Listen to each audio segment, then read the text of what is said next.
Hey everyone, welcome to the Smart Stack. This is Sara Goulder. And today I have Sean Lee on the call, CEO of OpenDrives, and I'm really excited about him being on the call today.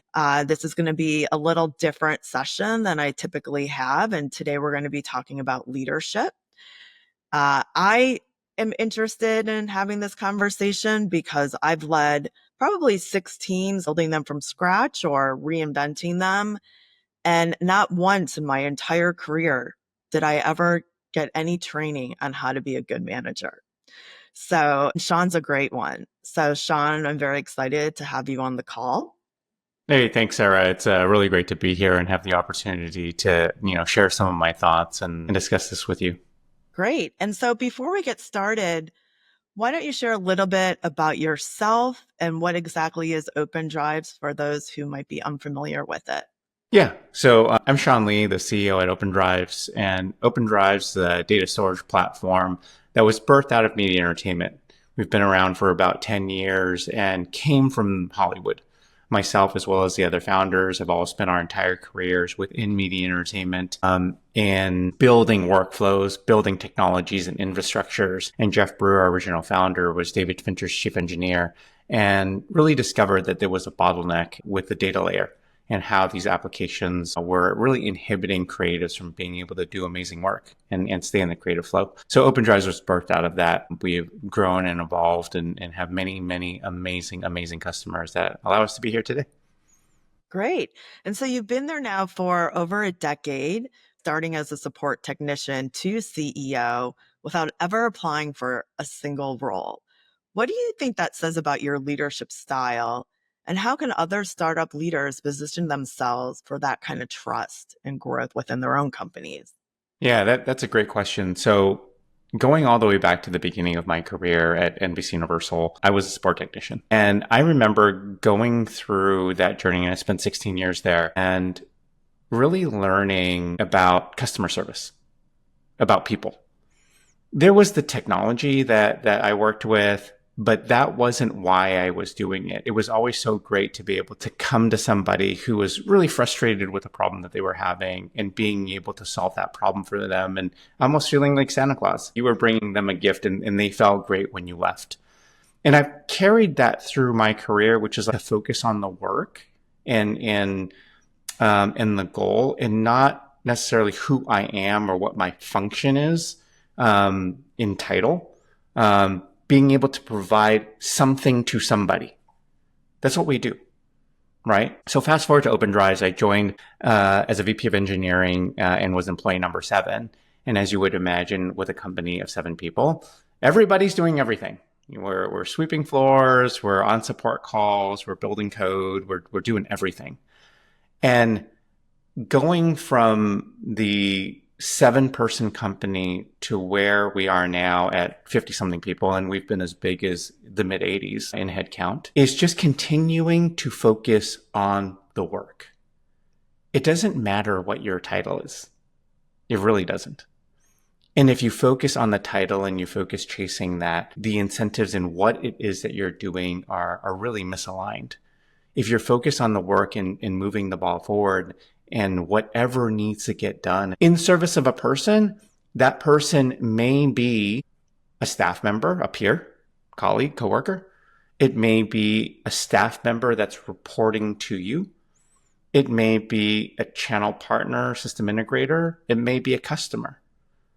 We're all looking at what that person needs and what we can do, I can do to provide a solution to what it is that they're looking for. And so that's what I've done.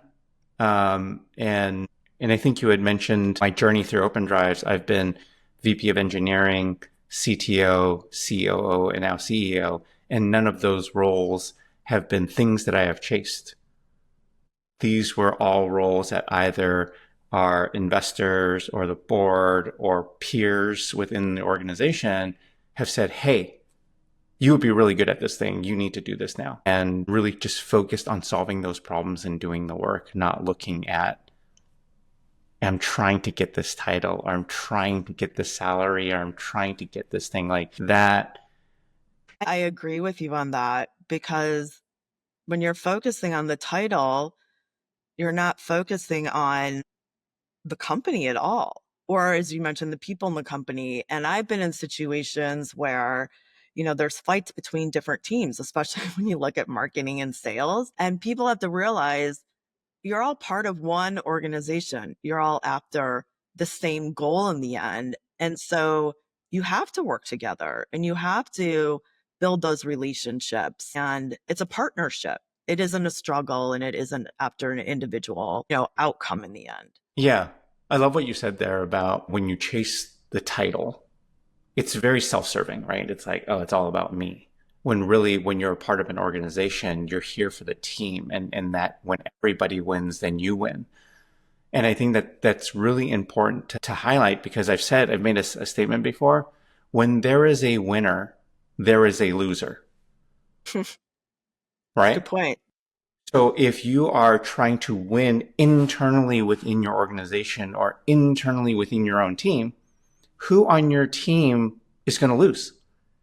And why would you want somebody on your team to lose, right? Hopefully you would not. You would not. But sometimes our egos get the better of us, right? Maybe somebody can explain to me what the ego is for and why it exists and what good it does. I'm still unsure about that. Because it has always led to, I think, not great places. And I know when we talked before, you mentioned that you declined the CEO role before when it was initially presented to you, maybe even more than once, out of maybe some self doubt. Like you didn't feel you were ready for it. So, what helped you ultimately step into that role and choose to do it? And for early stage founders who are put in this situation because they're deciding to build this company, um, and they might not be feeling ready to lead, any advice that you can give them? Yeah. So it's a great segue from the previous conversation about the team winning. When some of the roles were offered to me, there were just two things that I evaluated, which was whether or not I was ready. Did I feel like I could do the role that they were asking me to do? That was one. The second thing is whether or not I could bring value. Like why does the business need me to do that thing?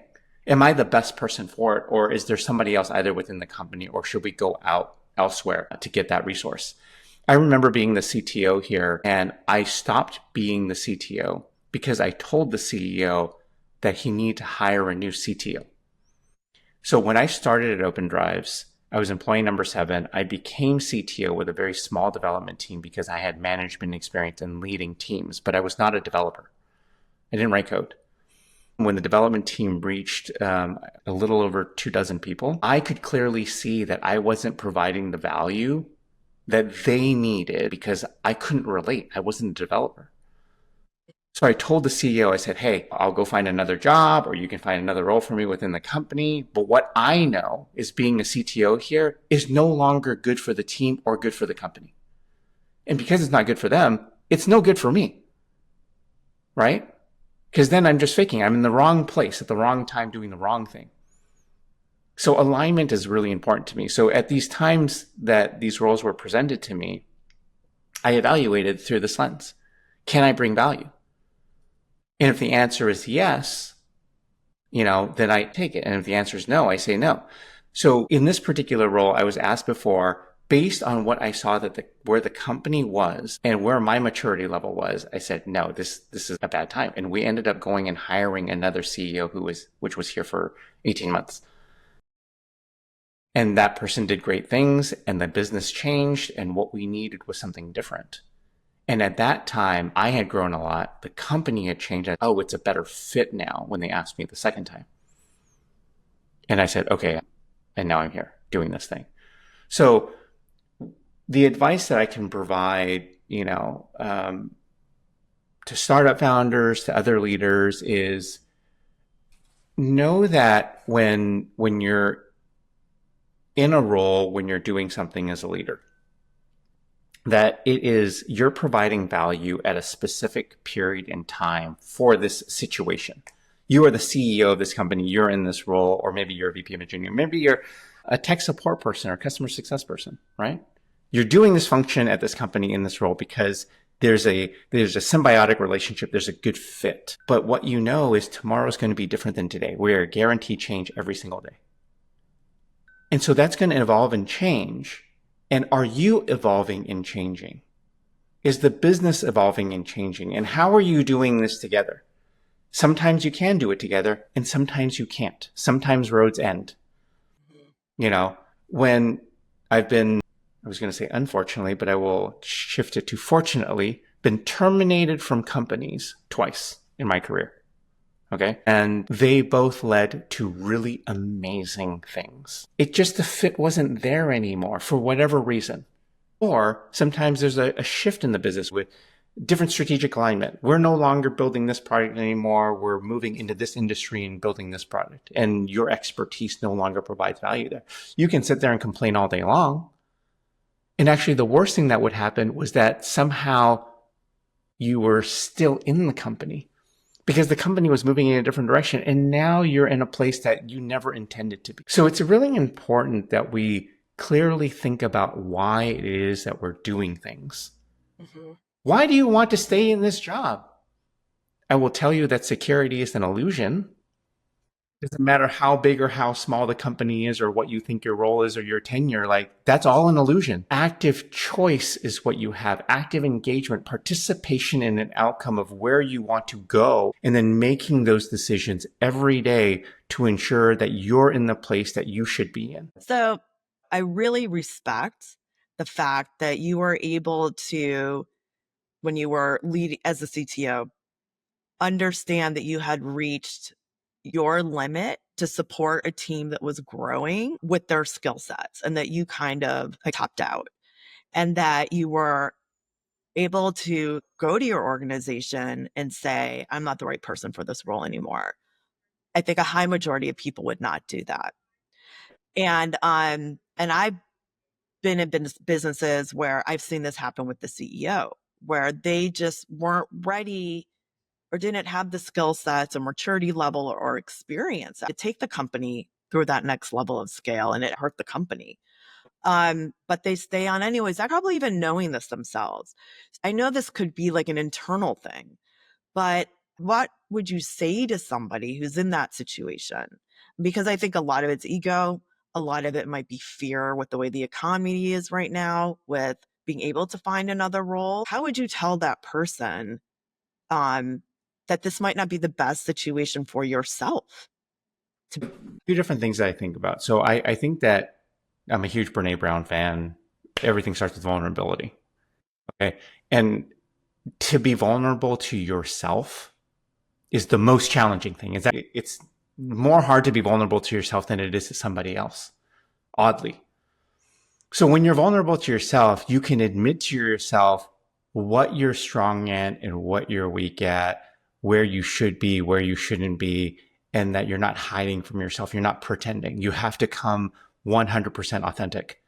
And you have to know yourself and be vulnerable to even, I think, start any of this. That's number one. I also am a huge Simon Sinek fan, and knowing your why is really important. You know, why are you doing what you're doing? Because that kind of drives and motivates your choices and direction. So I think those are fundamentally two things that are very important. Then I asked the question, why would you want to be in a place that you are a bad fit in? And if you see it first, don't you want to control that? Because what's going to happen is you're going to keep faking this thing. It's going to come out. People are going to see that you're failing. And then somebody's going to force you out of your situation because you're not good at it. If you know that you're not good at it, you can do one of two things. You can go train, learn, grow, and fight to be the leader that you need to be, or it's not even leadership, it's any role, to be what you envision you to be. Now, there is a delicate balance in the stretch like roles, right? Because if you're uncomfortable, I think that's good. You're in a good place if you're slightly uncomfortable. And everybody's appetite for what that discomfort is to drive growth is going to be a little bit different. So it doesn't have to be 100% a perfect fit where it's like, oh, I could do this in my sleep. That's also not what you want. It's people that want to do better tomorrow than they did today. There's always going to be that leveling up. I'm going to poke back on Simon Sinek really fast. And he said something that was like really empowering to me about imposter syndrome. So I'm going to misquote him, but he said something like, if you as a CEO are trying to be Jeff Bezos, or another CEO, you will 100% have imposter syndrome because you're trying to be somebody that you're not. It's impossible for you to be Bill Gates. It's impossible for you to be Jeff Bezos. But if you're trying to be yourself, you will not be an imposter. So if I'm trying to be the CEO of OpenDrives, I am that person. And I can be the best version of the CEO of OpenDrives because there's only one, and that's me today. So that was like really freeing to me in really quieting like any imposter syndrome voice. I'm not supposed to be anything but me, the CEO of OpenDrives, and I know how to do that. I love that. And I think people can take that message into any aspect of their life, especially for younger generations when they're so influenced by social media and comparing themselves to what they see. You'll never be nobody else except for yourself. So I love Yes. that.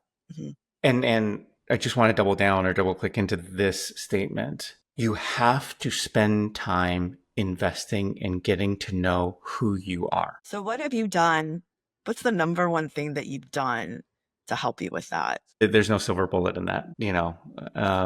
I turned 50 this year.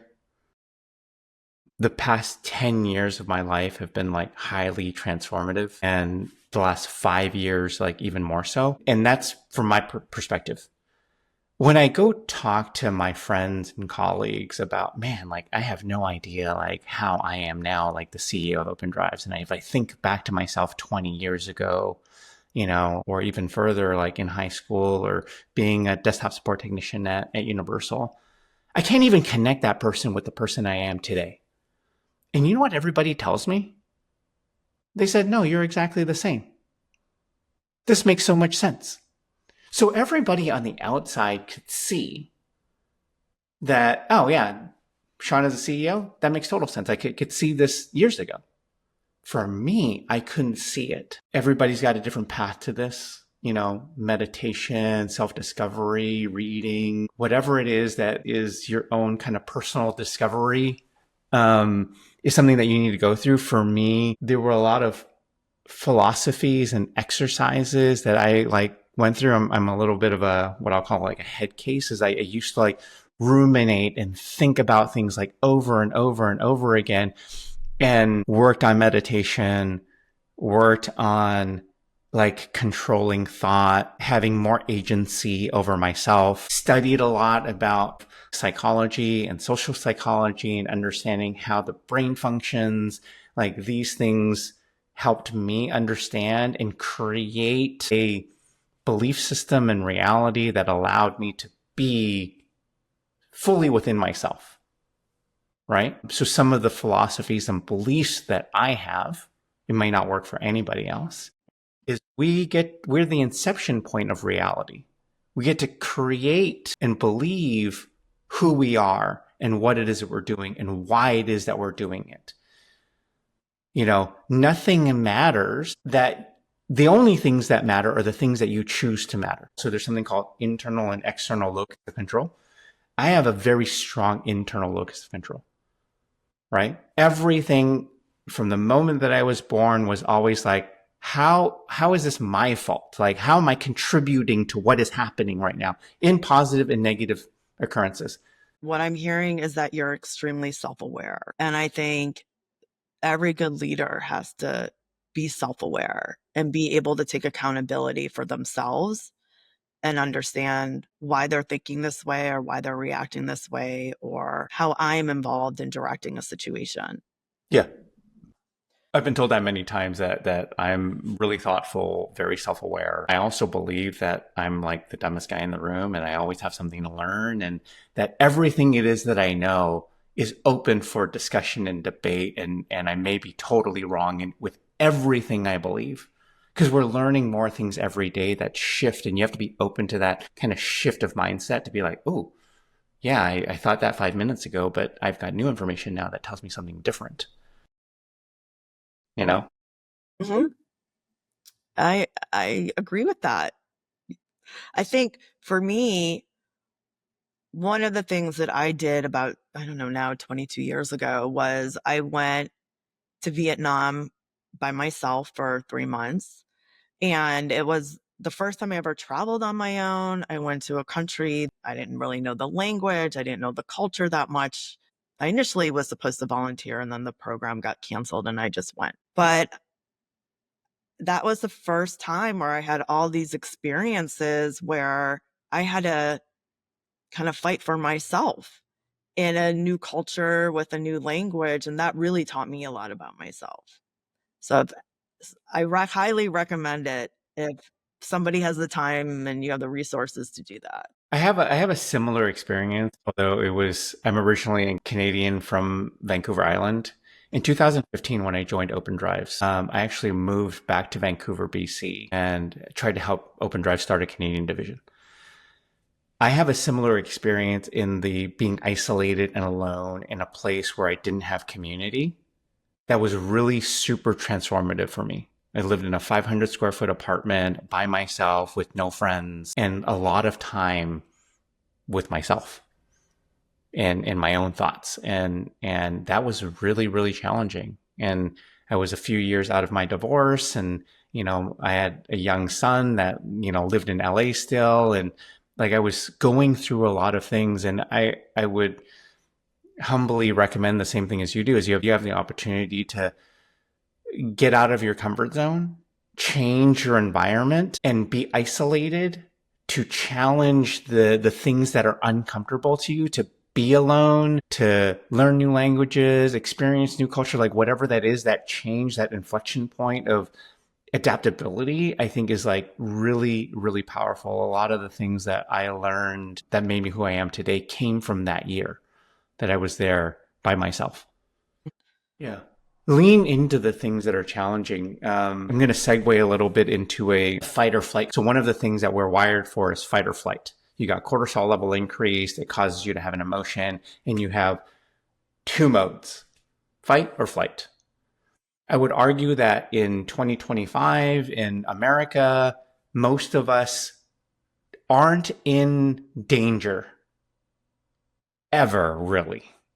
We have this like perceived danger and fear, but it's not real. It's not life threatening most of the time.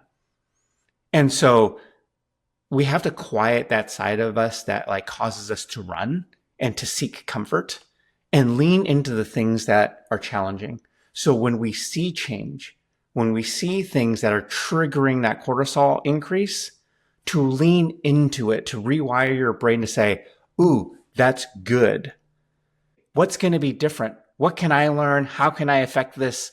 Because when there is change, things are fractured, they're fragile, they're in a decoupled state. And in that decoupled state, really powerful things can occur because they're not cemented, they're not regimented, they're not programmatic in that moment. And so you have to lean into that opportunity. It's like the judgment isn't already there. Yeah. The So you decision can look at it hasn't been made differently. yet. Yeah. Yeah, that's a good way to think about it. No, that's it. Okay. So I want to kind of talk about an idea that you've mentioned a couple of times of inverting the triangle and kind of servant leadership and supporting employees like from a base, from the bottom up instead of top down approach. So how can CEOs in the fast scale up tech startups practice this and maybe not just preach it? Yep. So it starts with intention and belief. Okay. If you see yourself as a leader being like, I'm the king of this hill and all these people work for me and they will do what I say, you're off to a bad start. Because you know what? The company will exist without the leader, but it will not exist without the staff. So you have to equal the playing field, like in your mind as a leader, to say, I am no different than a, call it level one tech support tech in the company. I can't do what they do, and they can't do what I do. We bring equal value in different areas. We can't function, the company can't function without me, I can't function without them. I would argue, at least in my philosophy, they are more important to the equation because they're customer facing, they're touching the customer than I am. I touch customers once in a while, but not like they do on a daily basis. They are the face of the company. So if you take a look at this inverted triangle, right? What I see is like kind of two triangles like meeting each other. Me as the CEO of OpenDrives, and then the CEO of the company that we're servicing is on the other end. And then in the middle, there's this like really wide like base, and those are intersecting with all the people that are doing work together on a daily basis between two companies. All right. And then revenue exchange between that interface. So that's from a fundamental philosophy. That's the way that I think about it is you have to level the playing field in your mind about the value and equality of the people that you have within your company. That's number one.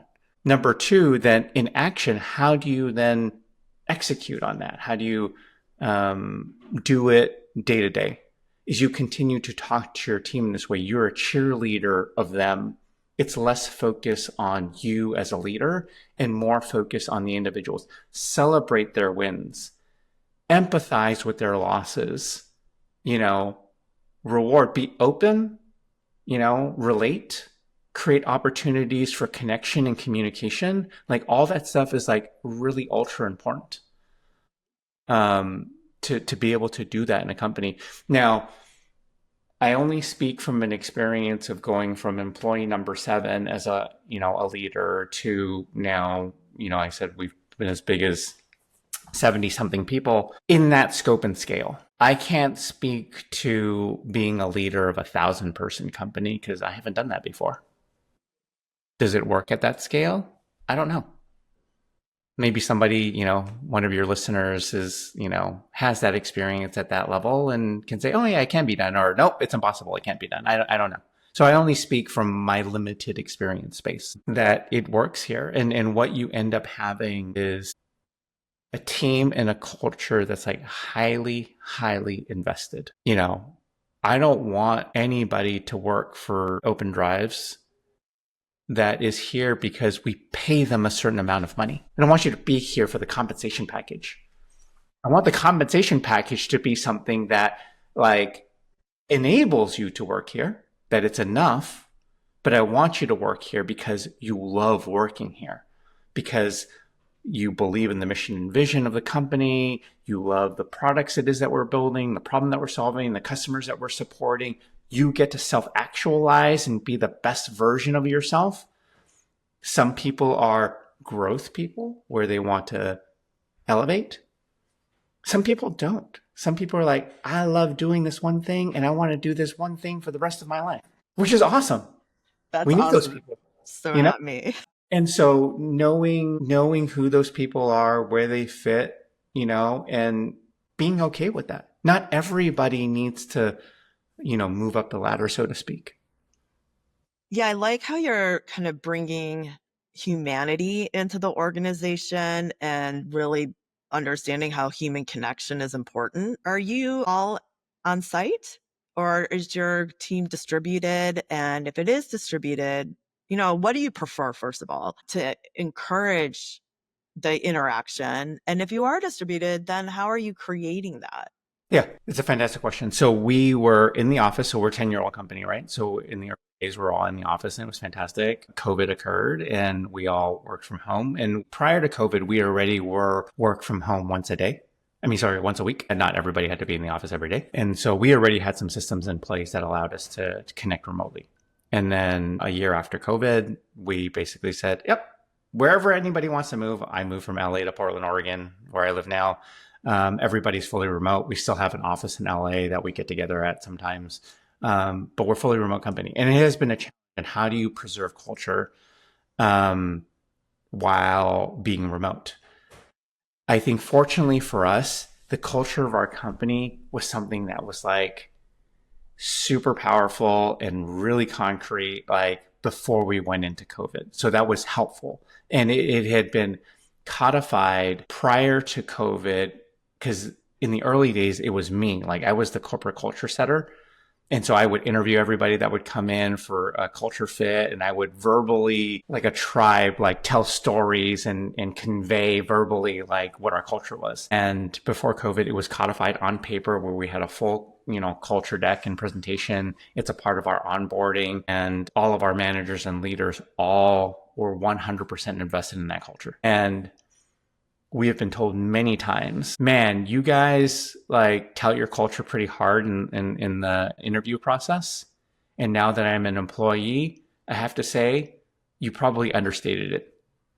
That's great. Yeah. So we have that benefit.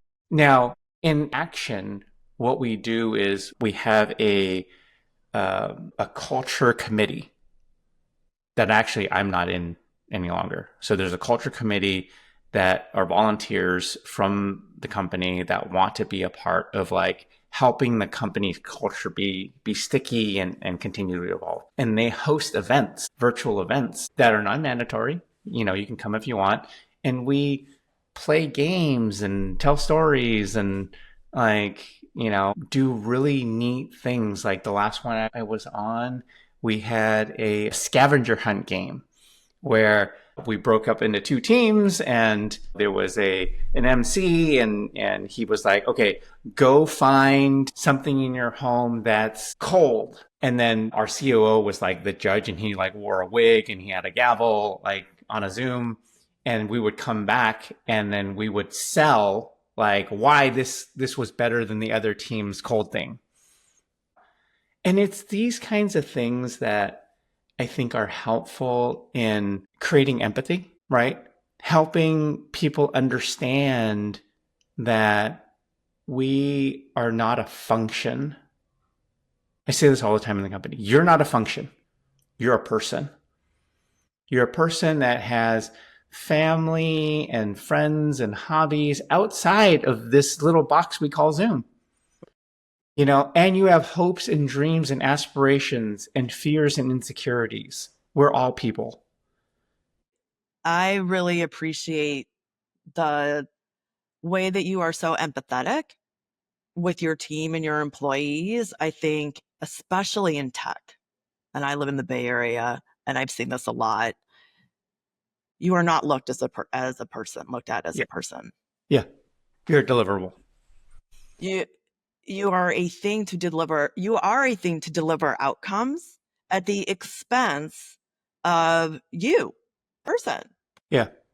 You hear this saying that a salary is something somebody gives you to give up on your hopes and dreams. Oh God, I've not, and I hate that. So the problem with chasing the money is that eventually people like companies, like big companies, will pay you something to do something. And you get kind of locked into that lifestyle, that salary band, and then you're totally screwed. You can't get out of that. So I always I do some informal mentorship with people. I tell people you have to be really careful about just taking more money, because there's an accountability that comes with that money, and you're giving away something for that money and that title. And are you willing to make that trade? Do you know what you're committing to? It's not just more money. I just read about this, I think maybe in the New York Times or one of the big newspapers, that there's a trend with Gen Z, the youngest generation in their 20s right now, how they are turning away from leadership and going more for blue collar type jobs because they don't want to be in that situation that you're talking about right now. And so there's going to be this gap. And so companies now have to rethink their leadership structure because there's a whole generation of people that don't want to be leaders. And so you can be a leader at a blue collar company too. You can't, you can, but they don't want to be the leader even there. I want to get back to the pyramid. Let's talk about the very top, the Yep. customer. Yep. And I'd love to talk about customers for a little bit because I've always come with the mindset that at the end of the day, the business is really about the customer. It's not like the product is getting developed to support the needs and make the customer's job easier, or um, have their job become more efficient, or solve for a problem sometimes that they didn't even know existed. So, how is it showing up in your company's product and the decisions that for your roadmap? And how is it creating the partnership or relationships that you have with your customers? So, how does that mindset kind of drive everything in your business? Yeah. So great question. Because of our foundational story, like how we were created as a company, our products were built out of need, meaning Jeff Brew built the first OpenDrive system for himself, for David Fincher to use to do a movie. So it was created essentially by a customer, which was himself, which then became a company. And then we just continued to use the customer base as the feedback engine of what our roadmap looks like. And it's been like that ever since. We actually don't have an R&D team that sits around noodling on like what the next most innovative thing is. We 100% rely on our customer base to tell us what they need, and that's what we then go build. How do you balance that out between customers? So, like every customer, I've been in this situation when I worked in product marketing, every customer has a different need. Yep. Are you using the 80/20 principle? Like, how are you deciding what you're going to build when they're all asking for different things? Yeah, so we have a good product team that disseminates all that information and tries to distill down what the customer needs are and what we are building. So customers typically, although our customers now are learning and communicate with us maybe in a way that we've trained them to, many customers will come to us saying, I want you to build this feature. And instead of us just turning around and building that feature, we say, why? Why do you want that feature? And we go through this discovery mission with them on figuring out what the core problem is. Because basically they're saying, make this Band-Aid. And we're like, no, we don't want to make the Band-Aid. We want to understand where the infection is and figure out how far back we need to go. Because systemically, if we solve a problem down here, we'll probably solve 5 or 6 problems that customers have shown are symptomatic on the endpoint and have described it in different ways. So that's what we do is we distill it down into like, what do our customers need? What is the trend line? We still look at the industry at large and say, where does this all triangulate? And we have a point system that then helps us calculate out what we're going to be building next for the roadmap. So that we just announced a product at NAB that is 2 years of development with a Fortune 10 company and a few other smaller companies that triangulated into the need for this product. And so we went from a 1 product company to a 2 product company that'll get launched in Q4. But yeah, super, super exciting. But once again, it's like 100% customer driven. That's great. And I'd like to talk about your hiring practice. So, you've talked previously about building diverse teams with people that think differently and maybe come from different backgrounds. So, how do you identify and nurture the right kind of different to drive innovation rather than, say, internal conflict? Yeah. So we start with culture first with everything at OpenDrives. You know, you have to be a cultural fit. It's not before you're a technical fit. I think we still need to make sure that you fit the technical requirements for the role first and that you qualify. But even if you fit that and you're not a cultural fit, you won't become an OpenDrives member because the cultural fit is the baseline that we can all agree upon as a company and how it is that we're engaging and interacting in with one another, both in values and virtues, right? So if you have that core alignment, so here at OpenDrives, it's vulnerability, openness, communication, you know, you have these core values and virtues, then you get to work through things because you're an open, vulnerable person to begin with, right? We're trying to solve the human problem first. What I know is that the business and tech problems, those are easy, right? Given enough time and resource, people can figure that out. right? You put teams together, you'd be like, we can travel into space, we can cure disease, we can do all these things like that we can do. What human beings introduce a complexity to that process with us experiencing our own separate realities when we come to a situation and how it is that we're communicating within that intersection of we need to collaborate together and work is what we try to like remove some of the complexity out by getting the right people together that align philosophically and virtuously. And so in our process of hiring, the entire company knows, from our people operations, all the hiring managers know what this culture is like. Nobody wants, at least at this stage, 10 years later in our company, it's really clear to us when somebody is not a fit. We can see it. We can smell it. And we have processes within our interview process, and we don't even call it an interview process, because we clearly state that interview processes are broken, and, it creates an adversarial condition where we've got an opportunity, you need a job, what you're going to do is everything you can to get this job. And that's not the goal of that process.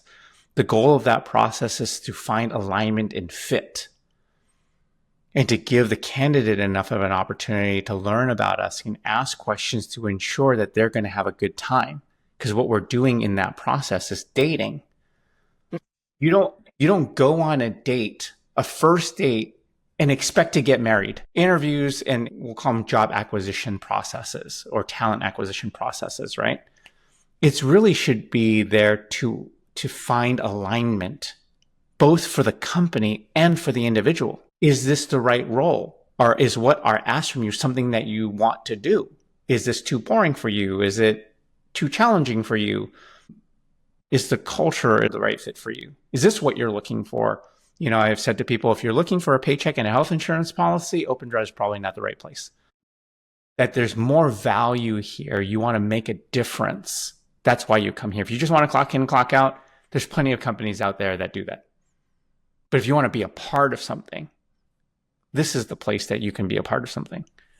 It's that kind of language and communication that's like really important. And then we have very little turnover.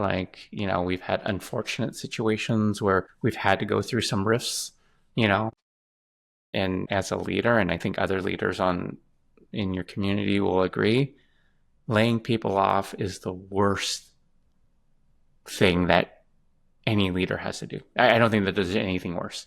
If we go back to what I was stating earlier about timing, fit, opportunity, there's some folks that we've had to terminate because poor behavior, poor performance. We try our best within those opportunities to help the person understand why it's happening and what they need to work on. And hopefully, not always, that they're better, stronger, faster after the experience. Everybody's wired differently. That's not always going to be the case. But I would encourage your viewership to look at those challenging moments when your expectations are missed. Like I got laid off from a company, and try to understand why you got laid off and what you could do differently, how you could improve, why you lost the race, right? Like if you're a competitive runner and you didn't place first, you placed second, you essentially lost, right? That's like losing a job. What could you do differently that you lost this race that you won't lose the next? You just have to look at it and frame it differently in your mind as an opportunity to do something different. Mm-hmm. I think that goes back to self-awareness and accountability as well. So you've talked a lot about company values, and I think a couple kind of really stand out: vulnerability and communication. How has that come into play, say, when something's gone wrong with a customer? Can you give an example of how your values have maybe helped save the relationship? Present. We trying to think of where to start with the story. But there's actually been a couple of occurrences, fortunately or unfortunately, however you want to frame it, right? I would say for our case, fortunately. I never want them to happen again, but I'm so fortunate that they happened. So these are separate occurrences. I'm going to speak in generalisms because I can't speak in detail about these companies. but two major media entertainment companies doing really time critical, mission critical workflows. And our product didn't perform in a very time sensitive workflow. Our product didn't perform. And it took days where normally our turnaround time on resolving these issues are, definitely the same day, sometimes within the same hour. This took days. We couldn't figure it out. And the customer was really upset, and we were on multiple calls with them daily on sorting the issue out. And what we maintained through the entire process of engagement was strong communication, empathy for the customer, and strong ownership of the situation. We never pointed a finger at anybody else. We're a data storage product, so we sit at the core of a workflow. There's many things that are connected to us that could be introducing a problem. Networking, workstations, NIC cards, applications, configurations. Like there's a lot of things in the pipeline. We're one piece, and we only handle the one piece. We will never say as a company, this is not our problem. The problem is someplace else. Our team will look at the issue, we'll go through it. And even if we determine that, let's just say it's a networking issue, we will bring in the network provider, let's say it's Cisco, and say, hey, can you look at this with us? What do you see? And work with the other infrastructure players with the customer in resolving the issue. And even when it's been clearly identified that it's a networking issue or another issue, our team will watch and stay engaged because the customer opened the ticket with us until the customer is done. Okay? Until the issue is resolved. Both these customers, major companies, if I told you their names, you would be like, oh yeah, I know those companies. Household names. Okay? They said to us in both occasions, that was horrible. That sucked. Like the worst. We never want that to happen again. However, what we know is that technology fails. And we have never seen a company respond and take ownership the way that your company has. And we are going to be lifelong customers with you. And they continue to be, and we continue to expand with them. And it's fantastic. I think that's a great lesson. It is. It's phenomenal. When you're in the middle of it, it's horrible. Sure. It's always bad when it's happening. It's raining cats and dogs, and everybody wants to get out of it, and nobody wants to be there. But you just have to stay. You have to fight. And you have to be gracious. You have to be kind. You have to be empathetic, like through all of it. Knowing that we have an amazing team and we have an amazing customer and that we can work together and solve these problems. That's great. So, Sean, this was amazing information and insight, I think, for any leader, honestly, any person who's dealing with other people and relationships in their lives, and that's everybody. So if somebody wanted to get in touch with you, if you're open for it, how would they be able to reach out to you? And if they wanted to learn more about OpenDrives, where's the best place to go? Yeah. So for OpenDrives, you would go to www.opendrives.com. And really the best way to get a hold of me is there is a contact us directly on our website and just say, hey, saw this podcast with Sean, would love to get in contact with him, and it will get routed to me. And I would love to talk to each and every one of you and share and learn and grow. I'm the very humble opinion of one person's experience. There's many of you out there that know way more than me, and I would love to learn from you too. Awesome. Well, thank you so much. I really enjoyed the conversation. Thanks, Sarah. Take care.